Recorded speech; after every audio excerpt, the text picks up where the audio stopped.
Shalom, salam sejahtera. Renungan malam seiman berjudul Keesahan Allah. Dengarlah, hai orang Israel, Tuhan itu Allah kita. Tuhan itu esa. Ulangan 6 ayat 4. Masalah kealahan telah menjadi perdebatan sepanjang zaman. Namun akhir-akhir ini perdebatannya telah menjadi makin seru.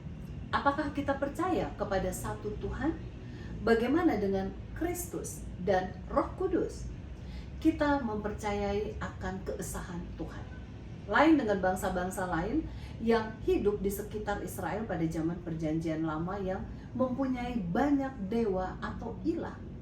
Bani Israel hanya percaya kepada satu Tuhan.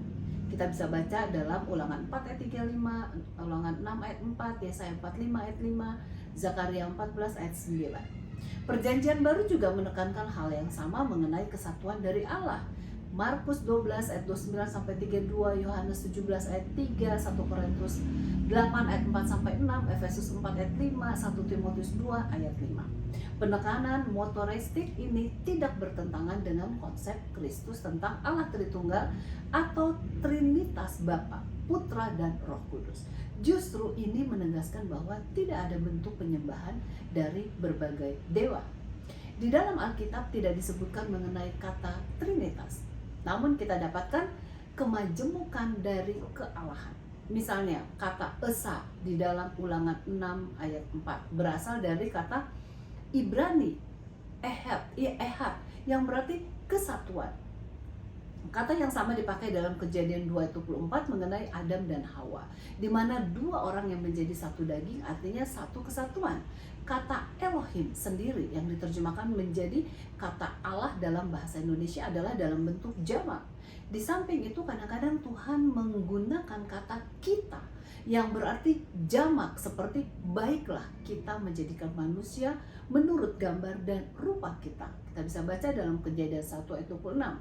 Sesungguhnya manusia itu telah menjadi seperti salah satu dari kita. Kejadian 3 ayat 22.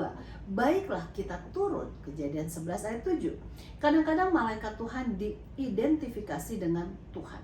Misalnya, malaikat yang muncul kepada Musa dan ia berkata, "Akulah Allah ayahmu, Allah Abraham, Allah Ishak dan Allah Yakub." Keluaran 3 ayat 6. Alkitab menunjukkan berbagai referensi yang membedakan roh Tuhan dari Tuhan. Misalnya, dalam Kisah Penciptaan, roh Allah melayang-layang di atas permukaan air. Kejadian 1 ayat 2. Beberapa ayat tidak hanya mengacu pada roh, tetapi menerangkan bahwa roh termasuk pribadi ketiga dalam karya penebusan Allah. Dan sekarang Tuhan atau Allah Bapa mengutus aku atau anak Allah dengan rohnya atau Roh Kudus.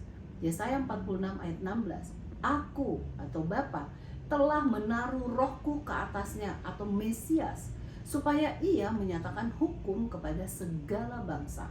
Yesaya 42 ayat 1. Sementara masalah kealahan adalah suatu rahasia yang tidak dapat kita mengerti. Namun kita dapat melihat bahwa setiap kepribadian kealahan merupakan kesatuan yang perlu kita kenal secara pribadi. Kita perlu mengenalnya sebagai Tuhan yang menciptakan, menebus, memelihara, dan melindungi kita.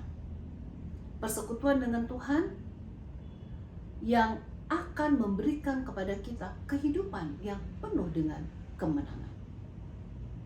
Marilah kita percaya akan kuasa Tuhan dalam kehidupan kita. Kiranya Tuhan memberkati.